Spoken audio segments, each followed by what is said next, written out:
আমি ভাই আসলে আমার বুঝবার পর থেকে কখনো ক্রিমও লাগাইনি, বুঝছেন, বাস্তব কথা যেটা। তো এখানে এসে নতুন একটা অভিজ্ঞতা আর কি।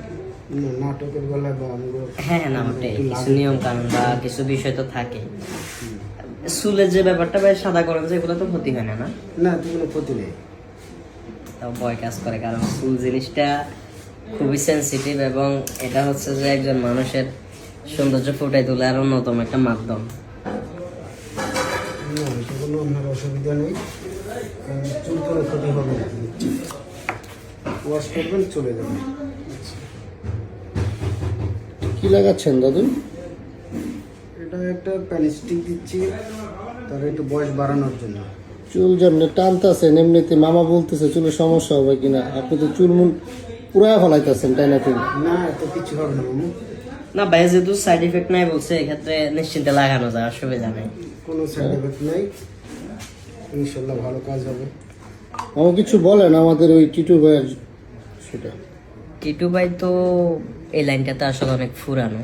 তো টিটু ভাইয়ের এখানে অনেক বড় বড় আর্টিস্টরাও আসতেও হয়, যেটা সত্যি কথা।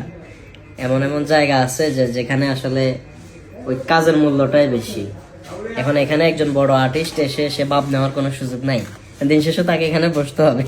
টিটু ভাই হচ্ছে ওই এমন একটা জিনিস, মানে তার এখানে এসে আত্মসমর্পণ করা লাগবেই।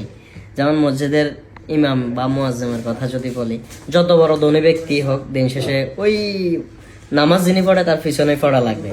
তো টিটু ভাইয়ের ব্যাপারটা অনেকটা ওইরকম, এখানে যত বড় সুপারস্টার, যত বড় আর্টিস্ট হোক, দিন শেষে টিটু ভাইয়ের কাছে ধরা, এটা আসলে খুব মজার একটা বিষয়। যাই হোক, সবাই টিটু ভাইয়ের জন্য দোয়া করবেন। অত্যন্ত ভালো মনের একজন মানুষ, যদিও এর আগে খুব আহামরি আমরা পূর্ব পরিচিত না, বাট অল্প পরিচয়েও মানুষ চেনা যায়। মানুষের আচার আচরণ, কথাবার্তা শুনলে বোঝা যায় মানুষটা কেমন হতে পারে।